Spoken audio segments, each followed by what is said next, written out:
India is home to more than 1.4 billion people, which make it the most populous country in the world. It has a diverse geography, but the same geography can become a blessing or a curse based on geopolitical developments in the Indian subcontinent. India used to be surrounded and protected by natural barriers on all sides until the British partitioned the country and separated its eastern and western parts. Today, the country faces many challenges, many of which stem from its geography. These challenges are not only geopolitical, but also related to climate. According to modern scholars and historians, Indian history starts with the ancient Indus Valley civilization that was settled on the fertile plains of the Indus River more than 5,000 years ago. It is said that a part of this civilization in the later years settled on the Ganga River basin. The Ganga stretches for more than 1,500 miles. Today, this region is home to more than 400 million people.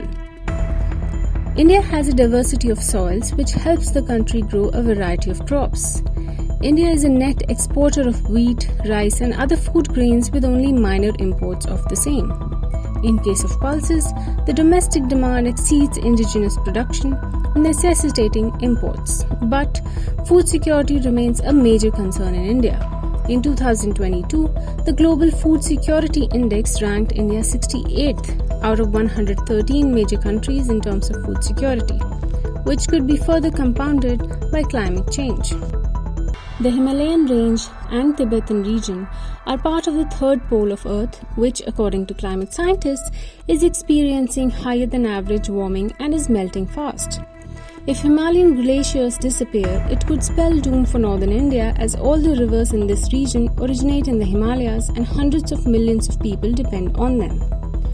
According to scientists, the Indian Ocean is expected to suffer constant heat waves by the year 2100. This, coupled with a warming Tibet, could drastically affect monsoon patterns in India, resulting in water shortages, reduced agricultural productivity, hurricanes, and droughts. Due to limited petroleum reserves, India has to import oil from other countries to meet its energy needs. Some state-backed joint ventures have been set up to mine strategic minerals which have a low resource base from Australia, Africa, and South America. Speaking of geopolitical matters, India has 9 neighbors that it shares a border with: China, Bangladesh, Pakistan, Afghanistan, Nepal, Bhutan, Sri Lanka, Maldives, and Myanmar.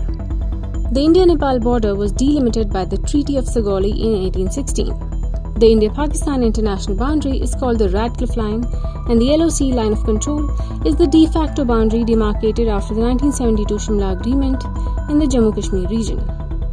The India-China border is demarcated by the McMahon Line, which was negotiated between Tibet and Great Britain in 1914. There is also the LAC line of actual control, a notable demarcation since 1962, which is not well defined. India has border disputes with both Pakistan and China, and both countries have attacked India in the past.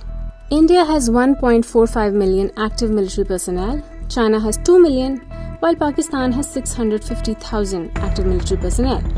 But modern warfare is decided more by how advanced a country's weapon systems are, not the number of soldiers.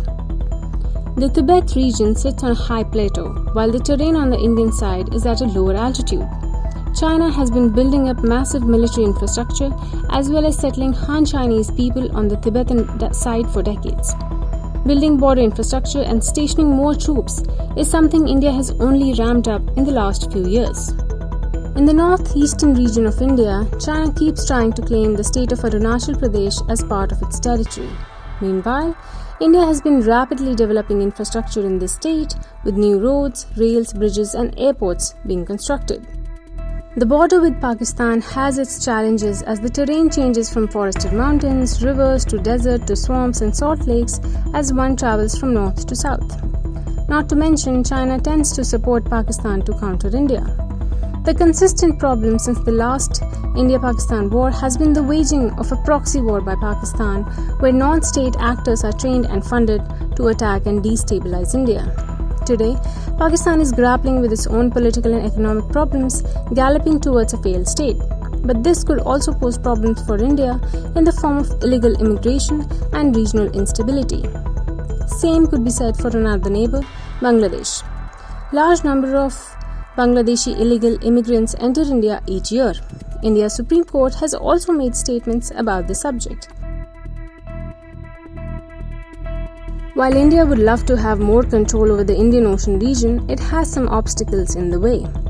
India may not have serious border conflicts with them, but neighbors like Sri Lanka and Maldives favor China and allow bases or the presence of military ships in the Indian Ocean region, which is a cause of concern for India. This is why India is upgrading its strategic and military infrastructure in the Andaman and Nicobar Islands to deploy more troops, aircrafts, and warships. The Andaman and Nicobar Islands location is critical for India as it oversees the movement from the South China Sea to the Andaman Sea through the Strait of Malacca. Furthermore, China is building a military base on the Coco Islands of Myanmar, which is only 55 kilometers north of Andaman and Nicobar Islands. India has teamed up with the US, Japan, and Australia to form the Quad, a strategic coalition to counter China in the Indo-Pacific region. India's coastline measures more than 7,500 kilometers in length, including the islands of Lakshadweep and Andaman and Nicobar. India has 13 major ports and 187 notified minor and intermediate ports. India has overseas military bases in 6 countries: Tajikistan, Bhutan, Madagascar, Oman, Mauritius, and Seychelles. A report by the Stockholm International Peace Research Institute reveals that India became the world's 4th largest military spender in 2023. According to the report, India's military expenditure reached $83.6 billion in 2023, a 4.2% increase from 2022. India's focus is on defense modernization and aims to achieve self-reliance in arms development and production. Even though at one point India used to be the wealthiest nation in the world, it never used its power to invade other nations. It had enough resources to support its people and a robust economy. With the largest population in the world, India is a country trying to make the best of what it has, building up its defenses, keeping peace with the neighbors while not being pacifist. Remarkably, the cultural fabric of India has never believed in expansionist ideas and capturing foreign lands, and that remains true even today.